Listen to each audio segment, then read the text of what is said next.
Hi friend, कैसे हो सभी। और सभी अच्छे हो दोस्तों। त्रिकोणमिति चल रहा है दोस्तों। त्रिकोणमिति में दोस्तों नियम वन के आधार पर दोस्तों कल बताया गया था 2 दिन। अब आज तीसरा दिन दोस्तों नियम टू चलेगा दोस्तों। क्या कह रहा है इसमें बहुत सारे फार्मूला है दोस्तों। बारी बारी से थोड़ा आप एक एक रोल डेली समझेंगे दोस्तों।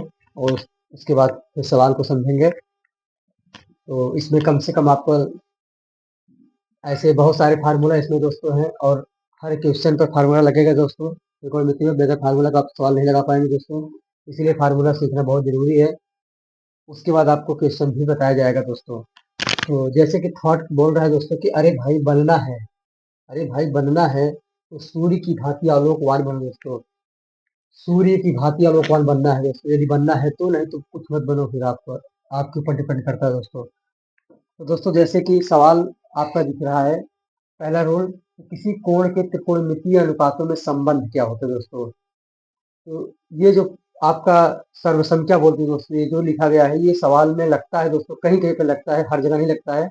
इस सवाल में लगता है दोस्तों। जैसे कि sign square theta plus cos square theta बराबर 1 होता है दोस्तों। तो सवाल में कहीं भी लिखा होगा तो आप इसके स्थान पर 1 रख सकते हैं दोस्तों। यदि सवाल के हिसाब से ही आप वैल्यू को रखोगे दोस्तों, ना कि आप ये इसको लगाना है तो इसको लगा दो दोस्तों, गलत हो जाएगी फिर क्वेश्चन। जैसे sine square theta is equal to, इसी को पक्षांतर करेंगे दोस्तों। ये sine square theta is equal to 1 आपके अपने स्थान पे रहेगा। cos स्क्वायर थीटा को आप पक्षांतर करेंगे तो माइनस में हो जाएगा, या प्लस में इधर आए माइनस हो गया दोस्तों। यानी साइन स्क्वायर थीटा बराबर 1 माइनस कॉस स्क्वायर थीटा हो गया दोस्तों। नंबर 2। नंबर तीसरा है दोस्तों, इसी को पक्षांतर करेंगे दोस्तों। cos square theta is equal to 1 आपका जहाँ पे वही रहेगा। साइन आपका प्लस में इधर करेंगे तो माइनस हो जाएगा दोस्तों। यानी कि cos square theta is equal to 1 minus sine square theta होता है। और अगला आपका है सेक स्क्वायर थीटा बराबर 1 प्लस टेन स्क्वायर थीटा होता है दोस्तों। अगर इसको हम या करके लिखना चाहें दोस्तों तो sec square theta minus tan square theta बराबर 1 होता है दोस्तों। तो हम इसी का पक्षांतर करके इसको बनाया गया है फार्मूला। यानी cosec square theta is equal to 1 plus cot square theta होता है दोस्तों। यदि हमको ऐसा लिखना हो सर्व संख्या के रूप में, यानी cosec square theta minus cot square theta बराबर 1 होता है दोस्तों। तो ये फार्मूला को बगैर याद किए लोग सवाल नहीं लगा पाएंगे। दूसरा क्या करें कि किसी एक अनुपात को अन्य अनुपात में बदलने पर, एक अनुपात में दिया हो दूसरे अनुपात में बदलना हो दोस्तों, तो कैसे लिखोगे। tan theta is equal to होता है दोस्तों sine upon cos theta. Sine theta upon cos theta होता है दोस्तों। Cot theta is equal to होता है दोस्तों cos theta upon sine theta. उसी का जस्ट अपोज tan का जस्ट उल्टा कैट होता है दोस्तों, याद रखना। अब कोसेक का जस्ट उल्टा साइन होता है, सेक का जस्ट उल्टा कोस होता है, कॉट का जस्ट उल्टा tan होता है दोस्तों। बस आप इसको याद रखना।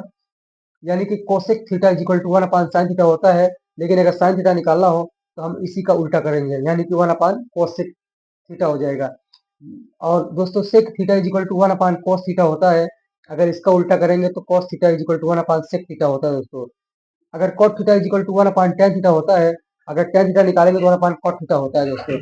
यानी कि किसी एक अनुपात को अन्य अनुपात में बदलने पर सेम थोड़ा सा बदल जाता है दोस्तों, बस। तो इसको आप रखेंगे, यानी कि जस्ट उल्टा, टेन का उल्टा काट, कोसेक उल्टा साइन, सेक उल्टा कोस, कोस थीटा, कॉट उल्टा टेन होता है दोस्तों। तो इसमें अब इसमें तीन ही फार्मूला है। एक इसको याद कर लीजिए दोस्तों, एक इसको याद कर लीजिए, एक इसको और एक इसको। इसी तीन में से दोस्तों ये आप पक्षांतर करके निकाल सकते हो। अगर आपको ये तीनों याद रहेगा, sine square theta plus cos square theta बराबर 1, और sec square theta minus tan square theta बराबर 1, cosec square theta minus cot square theta बराबर 1, तो दोस्तों आप इसको आसानी से निकाल लोगे। Sine square theta cos square theta sec square theta cosec square theta. तो आप आवश्यकता के अनुसार आप सवाल में रखोगे दोस्तों। तो आशा करता हूँ दोस्तों फार्मूला समझ में आया होगा। फार्मूला बगैर समझे दोस्तों सवाल नहीं लगा पाओगे, ये गारंटी है दोस्तों। इसलिए थोड़ा सा आप इसको समझिए दोस्तों। और खास करके दोस्तों त्रिकोणमिति को सवाल को हल करने के लिए बहुत सारे फार्मूला इसमें है दोस्तों। तो थोड़ा थोड़ा बताया जाएगा आपको, थोड़ा थोड़ा समझोगे तो आपको आसानी से समझ में आ जाएगा दोस्तों। तो इस पे ये फार्मूला रहा आपका। अभी कल और चलेगा दोस्तों, नेक्स्ट डे और फार्मूला चलाएंगे 2 दिन, उसके बाद फिर आपका सवाल चलेगा दोस्तों। थैंक यू दोस्तों। वीडियो समझ में आया हो तो दोस्तों शेयर कीजिए, लाइक कीजिए, कमेंट कीजिए दोस्तों। Thank you.